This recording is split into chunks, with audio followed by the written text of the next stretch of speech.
Hello, everybody.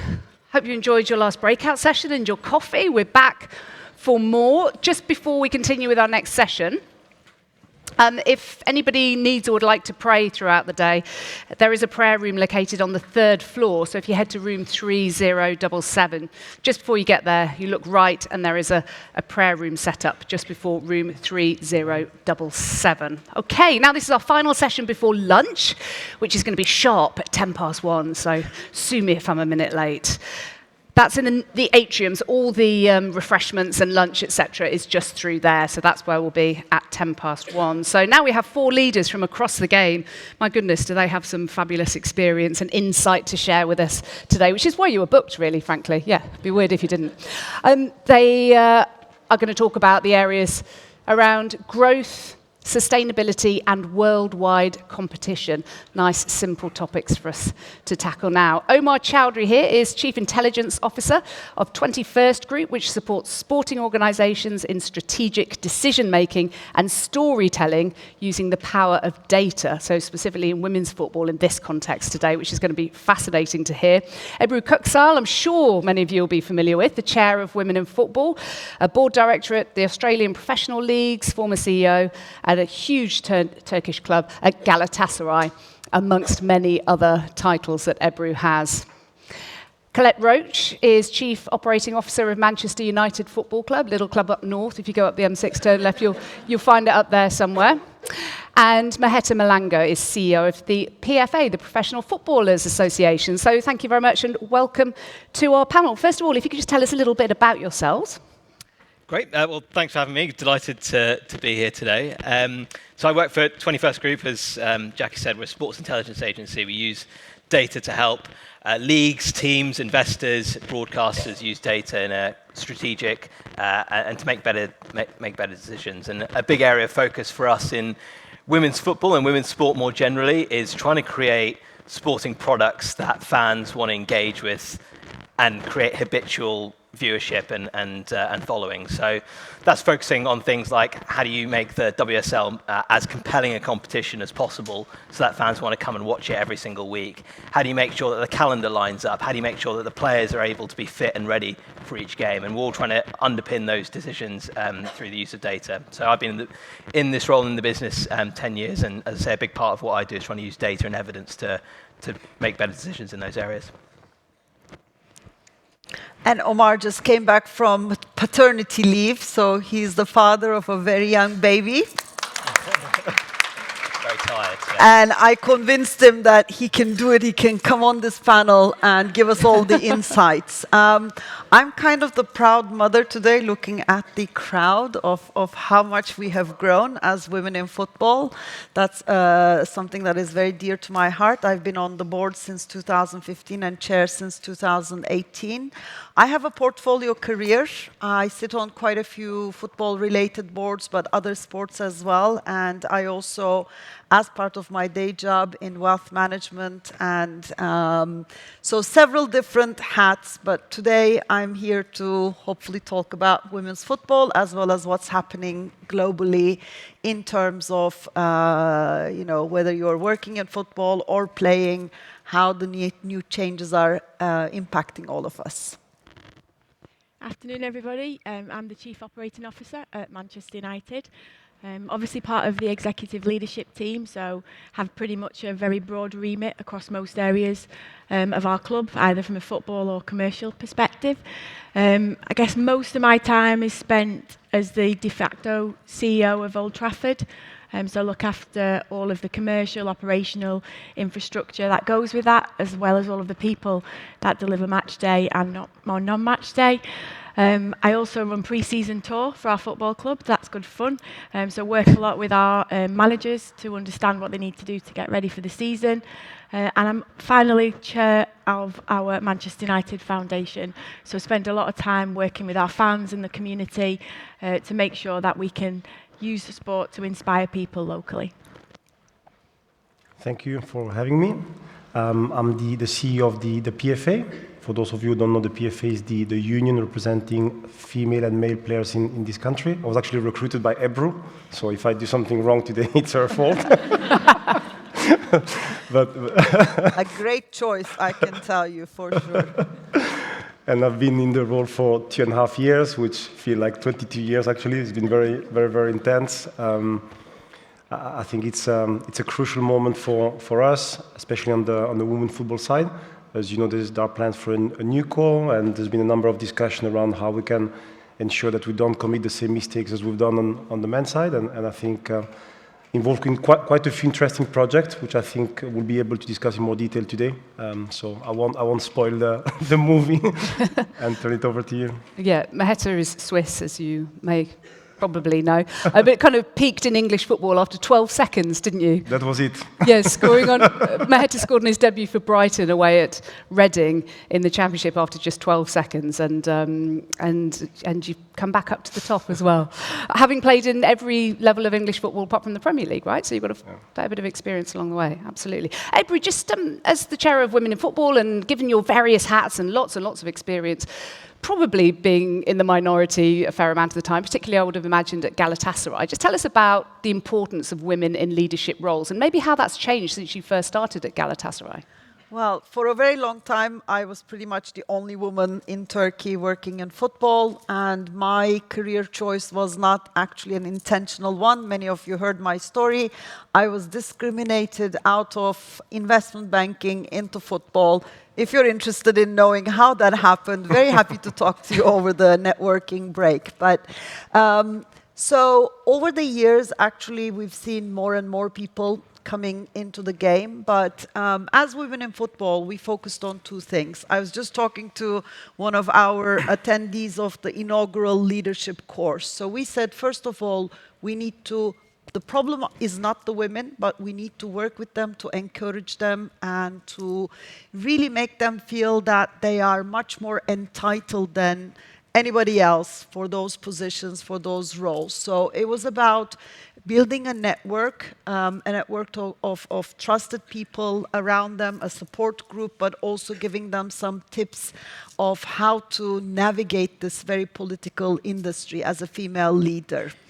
Then we said, okay, this is going really well. We have about 500 women who have been through the course, but they're not yet at decision-making positions in their clubs. Collette is still a very minority, right? There are very few women, and unfortunately, we don't know how many women are in senior leadership teams within the Premier League clubs or Championship clubs. So this is information we've been pushing for, asking for forever, and hopefully we will work with the FA, Premier League and EFL to get better data around it. So 3 years ago, we actually put our heads together and we said, how can we work with the decision makers? And with the wonderful idea of Lisa Parfit, who must be somewhere in the room, and also with the help of Paul Barber, there she is, Lisa, thank you. We launched a corporate membership because we said we need to get into that decision-making room, work with the male decision makers, and try and help change the culture in the organizations from the top down as well. So we are working at both levels, with women at all levels of the game, but also with the decision makers. And always, for us, advocacy, policy work is very important. You'll hear from us a lot over the next 2 days about the Open Doors agenda and our international lobbying campaign for better governance globally.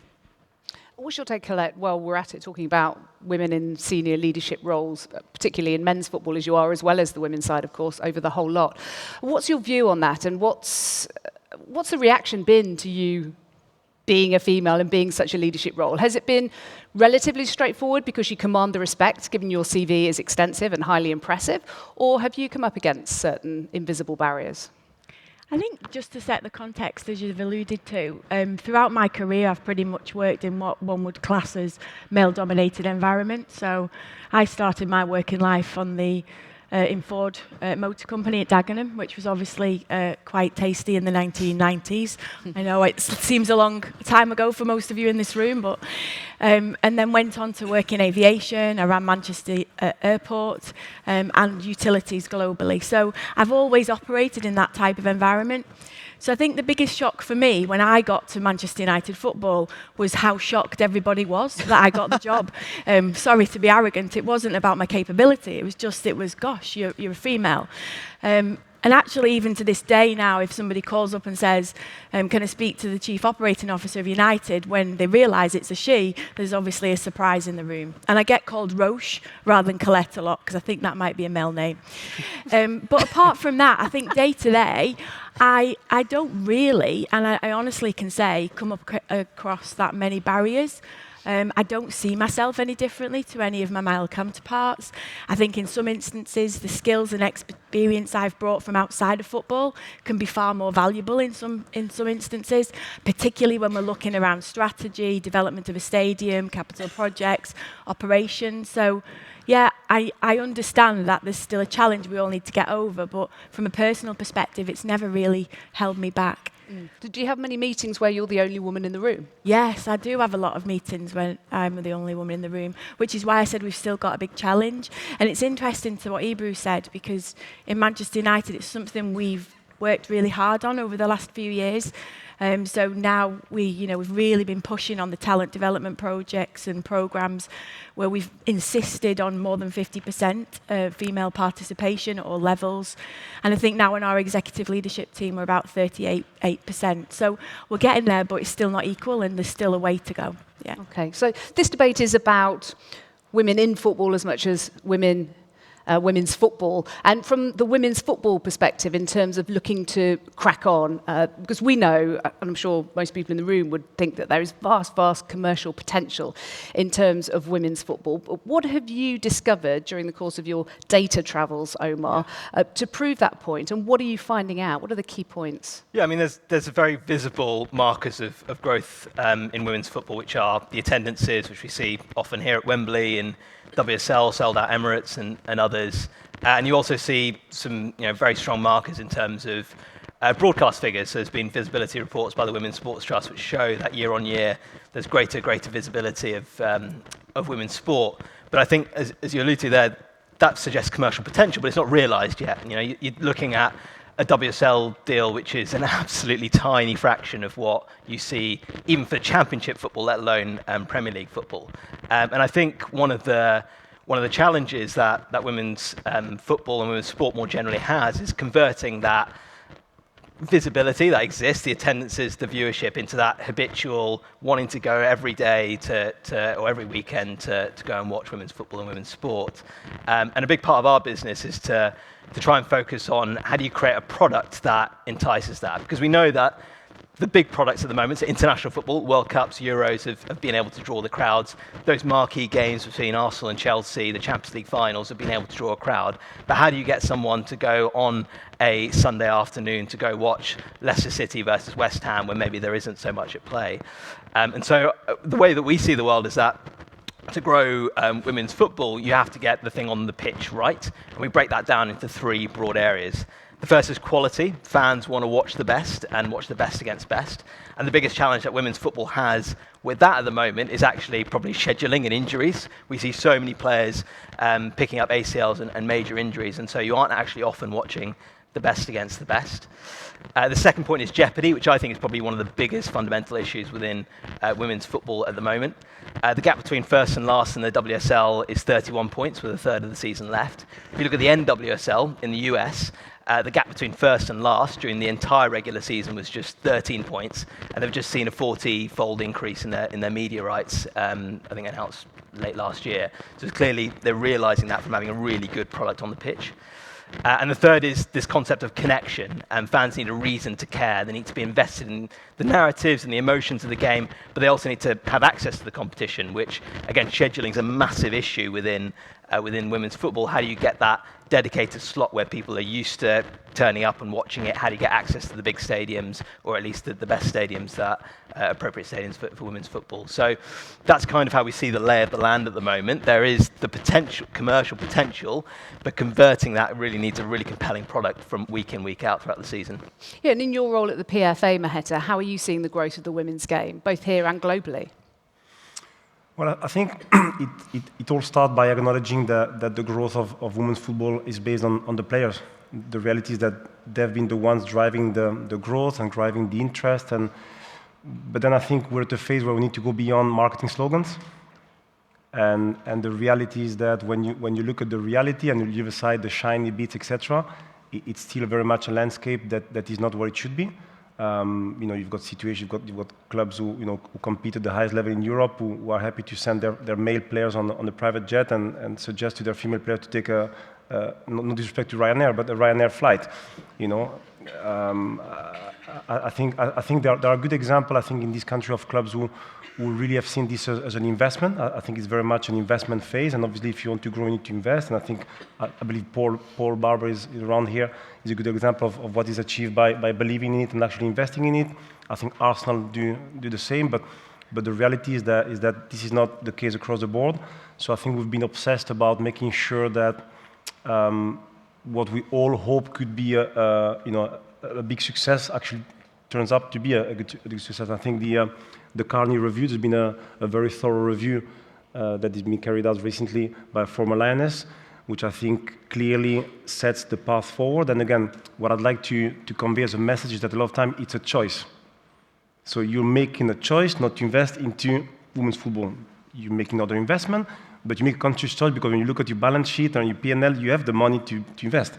It's whether you want to invest it or not. And I think we're very much looking forward to see whether the Carney review will be implemented or not.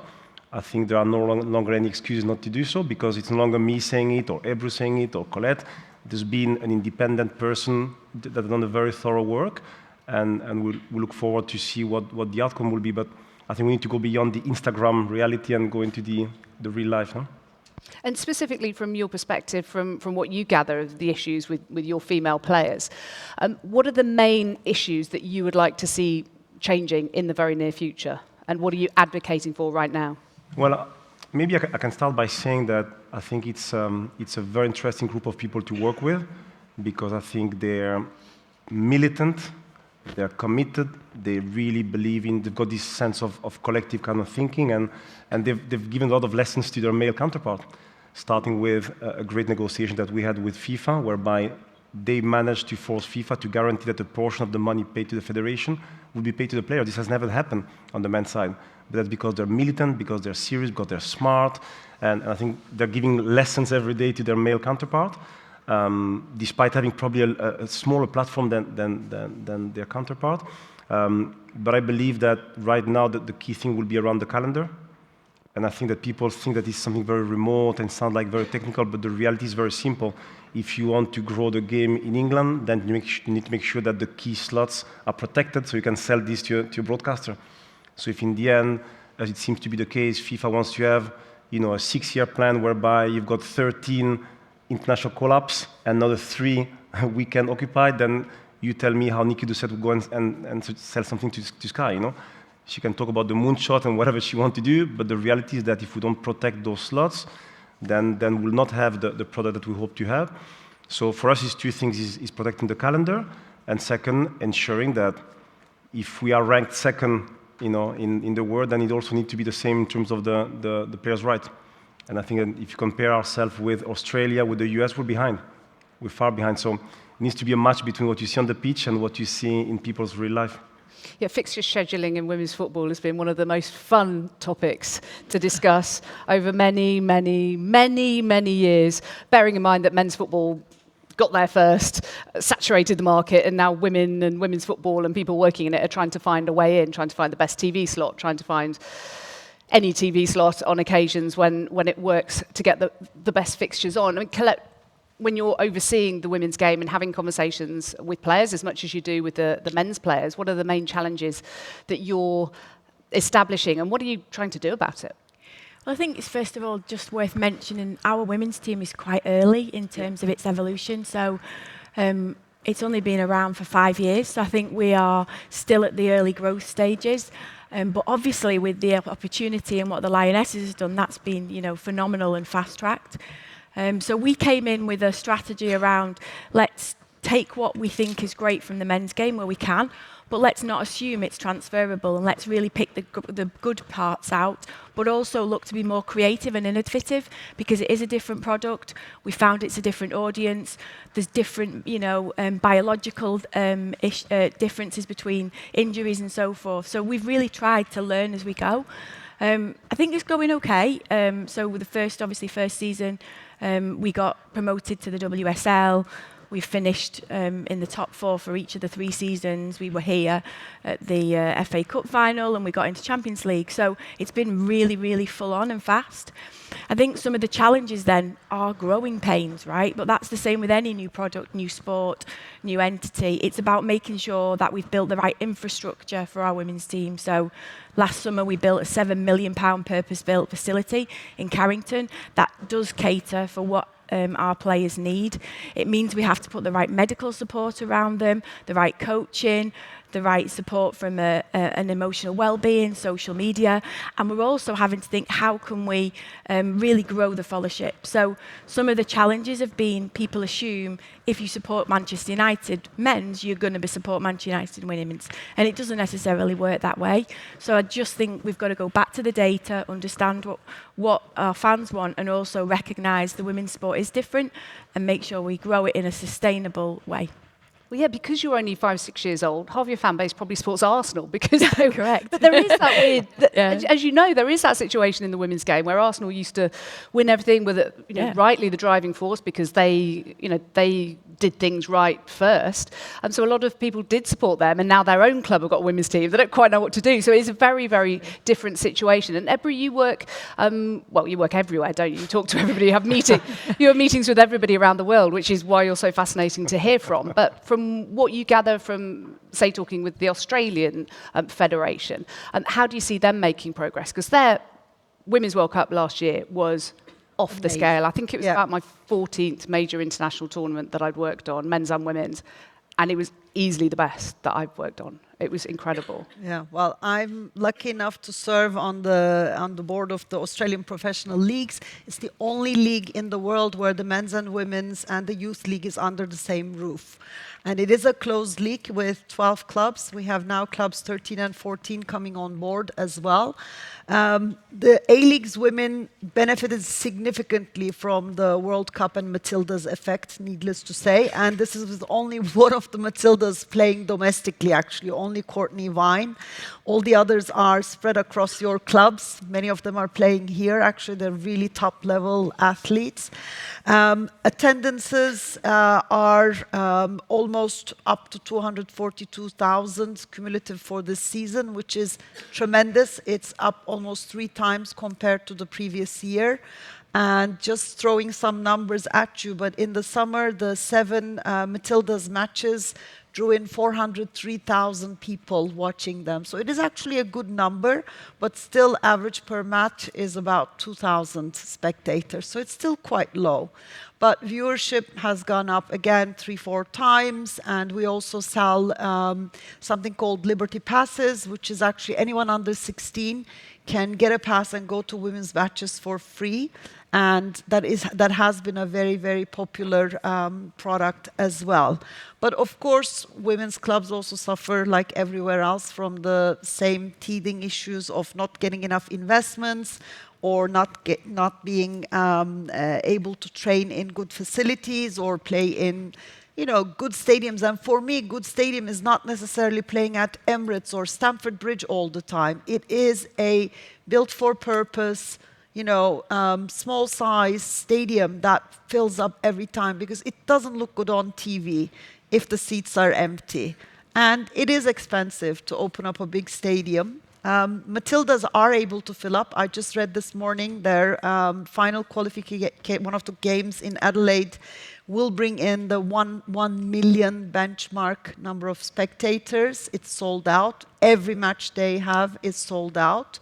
But it's very important that national team effect, whether it's Lionesses or Matildas or the US national team, translates into the domestic league, because that's the one, day in, day out, people are going to watch, people want to be involved in, volunteer for, register to play. So it's very important that the leagues get the support from the governing bodies that they deserve. It cannot just be expected from the clubs themselves either. Many of them are investing significantly, but we need outside investment into the game. I think the point of club investment is really interesting, because at the moment, I guess women's football is a bit like seed investment. You're putting money in the hope that in the long term we will see, what would be 9-figure, broadcast deals as opposed to kind of seven-figure deals that we see today. I think one of the challenges is the men's model is if you invest on the pitch, you'll probably win. There's a pretty strong correlation between performance and how much you spend, and then you'll receive that back in prize money, from winning Champions Leagues or winning the Premier League and so on.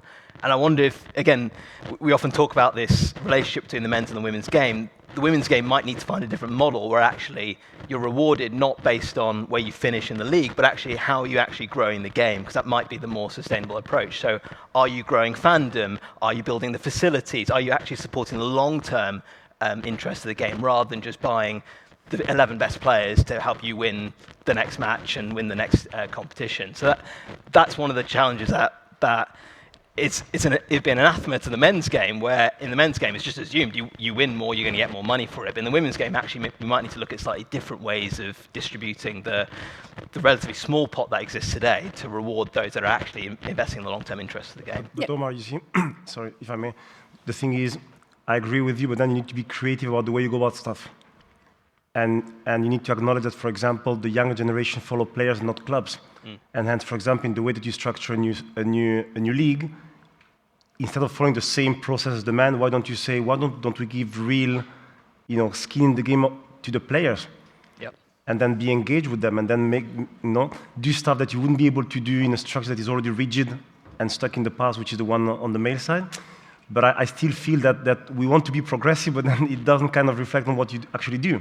And it's a missed opportunity because I think a lot of time we still live in denial and not want to acknowledge that the market has changed. And I think those players are real characters. People really follow them as people, even more than the players themselves. And I'm not sure that this is happening right now in terms of being creative about how you generate new income. And it comes back to leadership and having women in leadership positions in the game, because that's where you're going to get that different type of thinking. Men's and women's football is very different as well. I mean, we're all aware of that, but also when women's football started to become semi-professional and then professional, often we were kind of taking the default template from what's been done in the men's game and going, let's do it in women's football, which is completely different. It's come from a point of view back then of goalkeepers not having had any professional goalkeeper training, not having professional physical medical facilities and what they need to be the best they can be, and women being judged on that basis. So there has been a whole massive boulder to start rolling. The boulder has been pushed. It is rolling. Is it rolling in the right direction, Collette?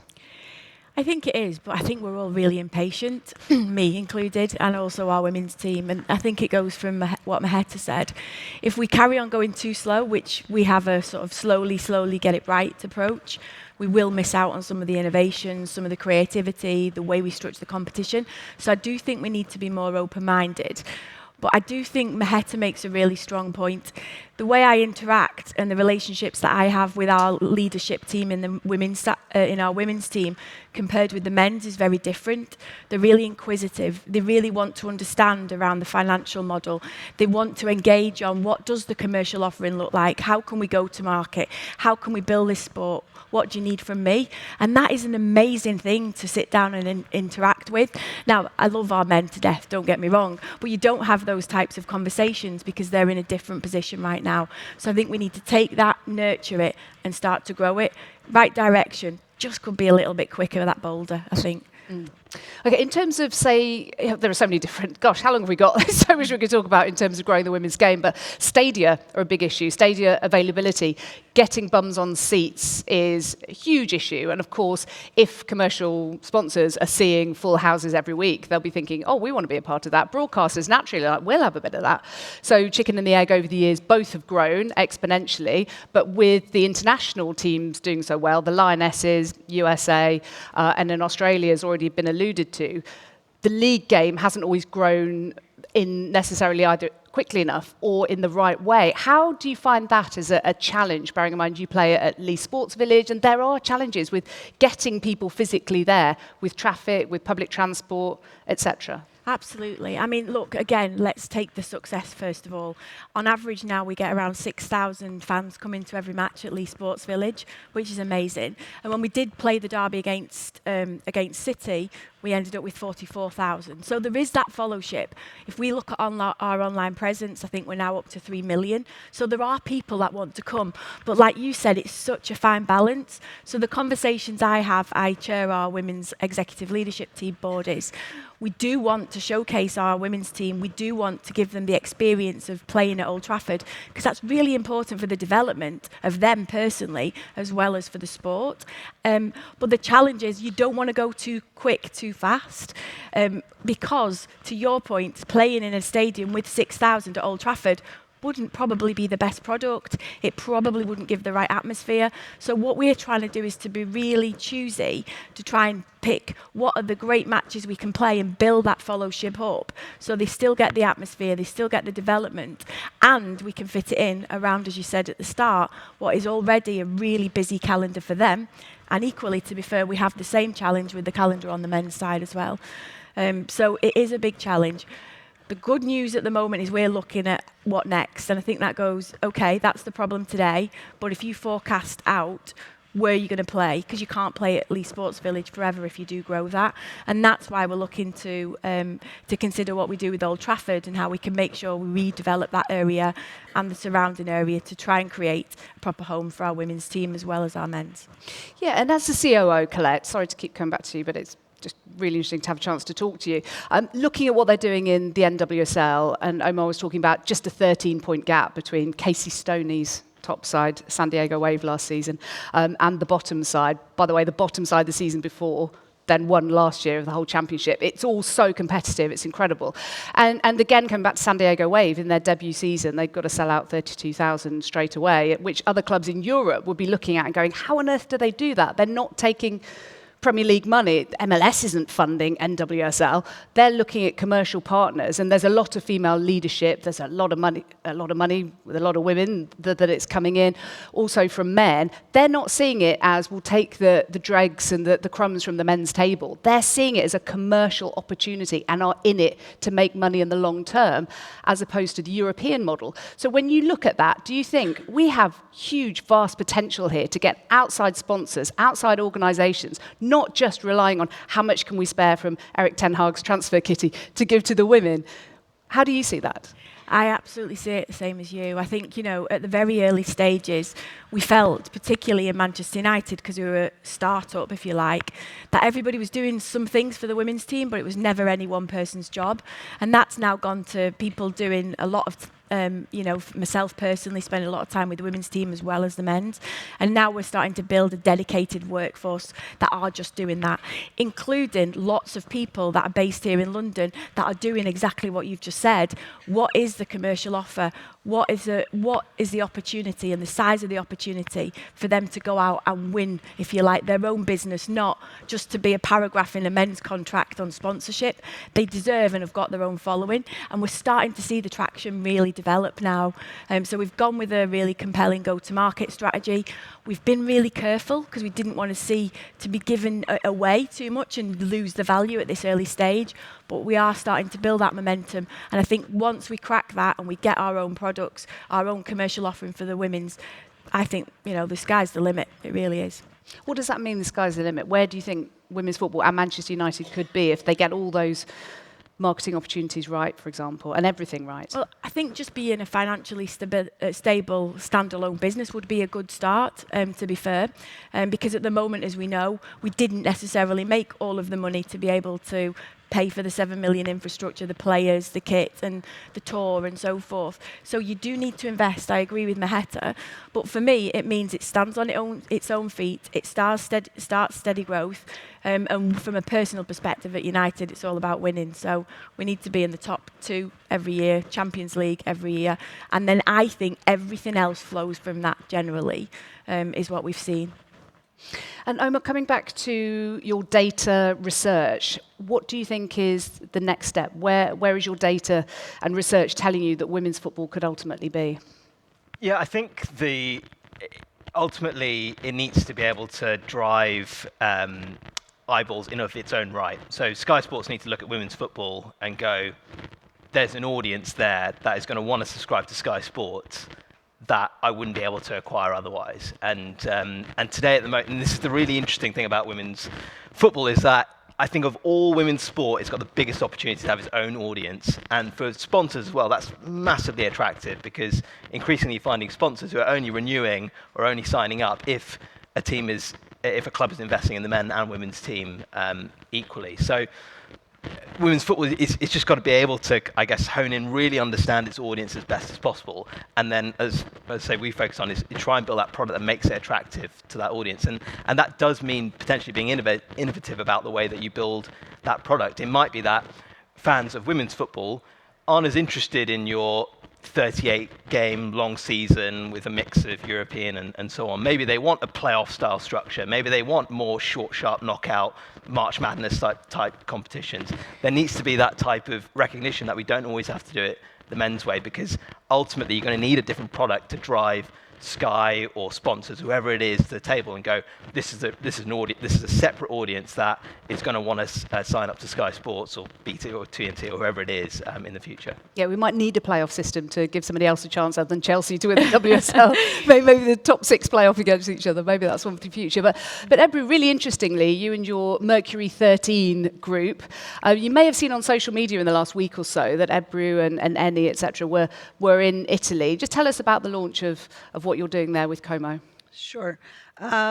First of all, it is just on the back of this idea. Yes, women's football can grow in many different ways. You have lots of commercial choices, free to air, behind paywall, big stadium, small stadium, sponsorship programs bundled in with men's or not. But I think there's one thing that's very clear. The thing that will unlock the potential is investment in the first instance. And some clubs are, again, doing a wonderful job allocating great resources, but look at Deloitte data. Average top 10 women's clubs' revenues is about $4.5 million, and men's is 10 times that, right? So it's never going to be more than about 10% of the men's side's revenues. And FIFA has actually, this is self-reported figures from Gianni last summer at the Women's World Cup. He said they spent over a cycle 1 billion, and the expenditure total was 5.2 billion, so about 20% spent by FIFA, if those figures are right. So we said the growth really will come with some people believing in this growth, but with slow, patient capital. So not go in and expect within 2 years or 3 years for that investment to pay off. So I'm part of an investment group as an investor and an advisor as well, and so is Eni. And we started looking at women's football-only clubs. So Como Women is a standalone club that is playing in Serie A, and we said that we will come in and help the club both do better commercial programs and increase its visibility and revenues, but also upgrade the playing potential for the women on the team as well. Give them full professional contracts and hopefully get a new training ground for them and better playing opportunities in their stadiums. So the theory is about just paying special attention and focus to women's side of the clubs. And we think that there is both return potential in terms of equity invested, but also a significant impact opportunity as well. But I must say, in all of the conversations we're talking about players, this landscape needs to grow as a whole, together with coaches and referees and any kind of support team in and around the pitch as well. So, of course, players are very dear to our heart. They're the center of attention, but we need to make sure that we're also upgrading refereeing and coaching in the women's game as well. Investment everywhere, basically. But investment we can talk about, but you're saying that investment with a view to it getting paid back later on. Investment Definitely. will be paid back. That's the key, I think, because traditionally, and I keep saying in Europe, because it is really in Europe where men's clubs have made a lot of money, and they have seen as women as being kind of a bit of a drain on the resources. Or we ought to have a women's team just to shut that lot up Yeah. people like us But complaining about it. Monarch is doing the same. Kara Nortman, obviously Michelle Kang has bought her third club actually in London. Yeah. And Angel City for the moment doesn't have the intention to have another club, but they are definitely up there. All of us look up to them. $55 million in sponsorship revenues? My God, it is doable.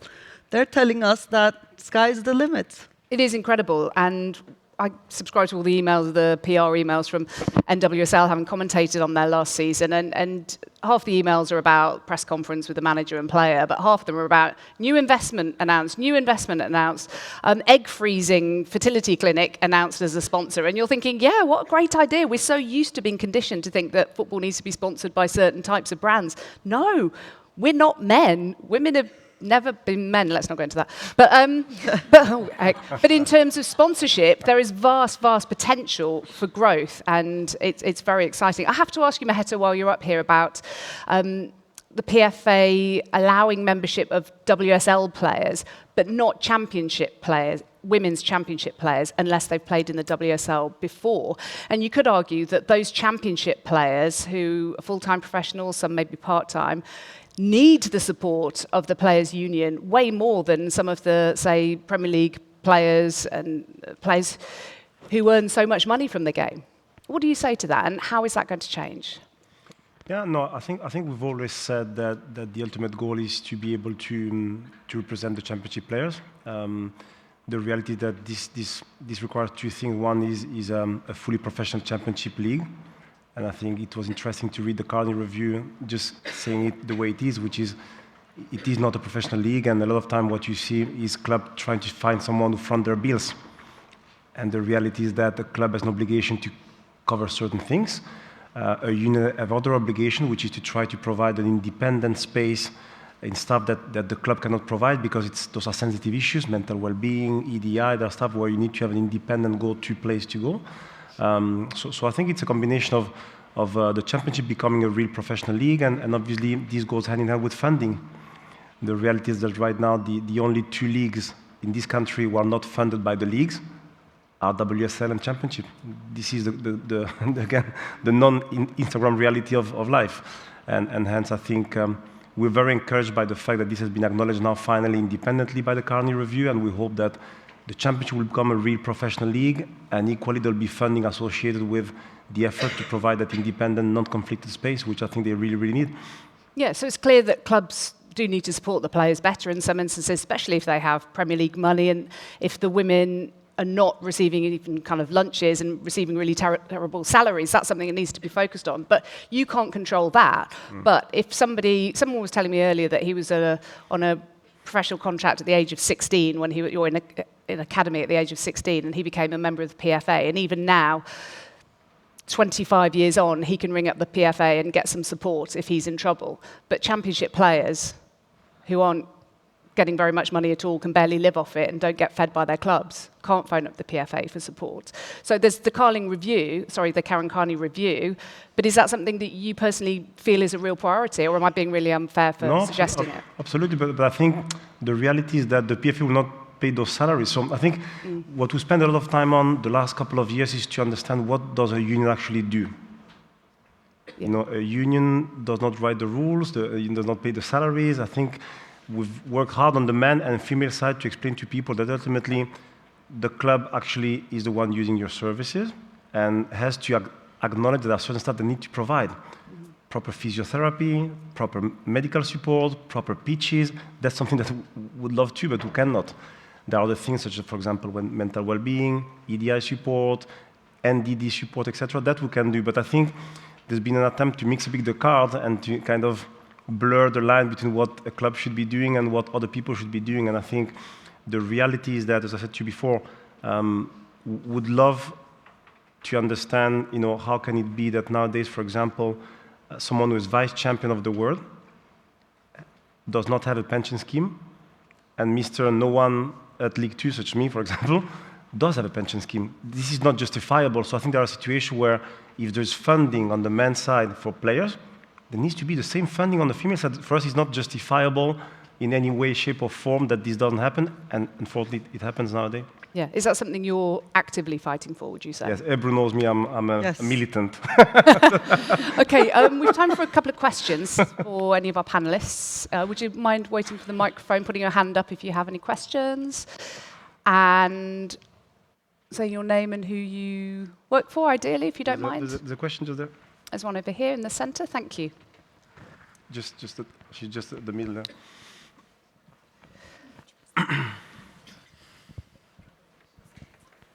Hello.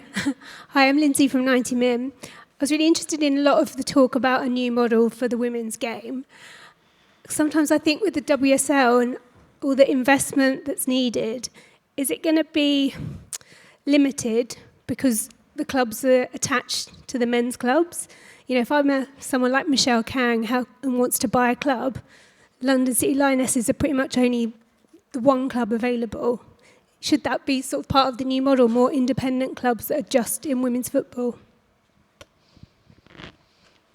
Do any of you see that as a real positive thing, having independent clubs? Actually, there are a lot of lawyers in the room. It's very easy to structure. You can put the women's team into a separate company and bring an investor into that company. So when there's a will, there's a way.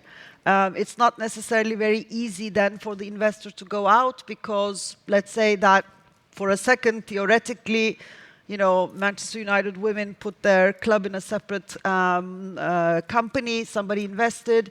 How can they exit? Their only exit is selling probably back to Manchester United. So structuring becomes difficult, but I don't think it's an impediment. If there is a will from the owners to bring in outside investors just to the women's side, there's possibilities of structuring it. Okay, the likes of Durham as well have done so well, haven't they, from a standing start? We have 5 minutes left. Question at the back there?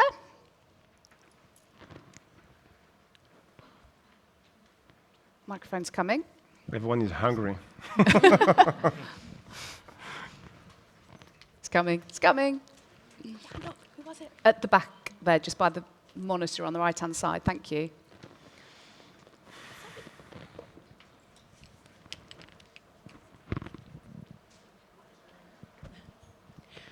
Hi there, I'm Naomi from Move True. So we recently did a study on ACLs within the impact psychologically that it's having on the grassroots players.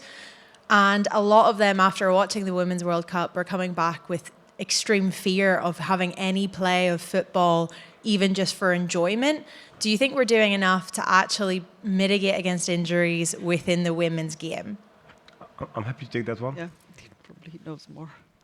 I think you've pointed towards an example of things that need to be looked into from a different angle. So we at the PFA will launched a study trying to understand what exactly is going on with this ACL kind of issue that we have in the women's game. And I'm going to be doing something similar as well at international level with FIFPro, try to understand exactly what is going on. And we're doing another study around collagen and see how collagen could help probably more female players than male players. So I think it's a good example as to how traditionally in football we're a little bit kind of, prone to improvisation more than being sophisticated. And we want to try to be a bit more sophisticated and try to get to the bottom of that situation. Normally it's multiple factors. It can also be the change, for example, from national team to club. So much change in terms of how you work. Can be a number of different factors, but I think specifically we're looking into what is going on in the women's game and try to come to the bottom of it.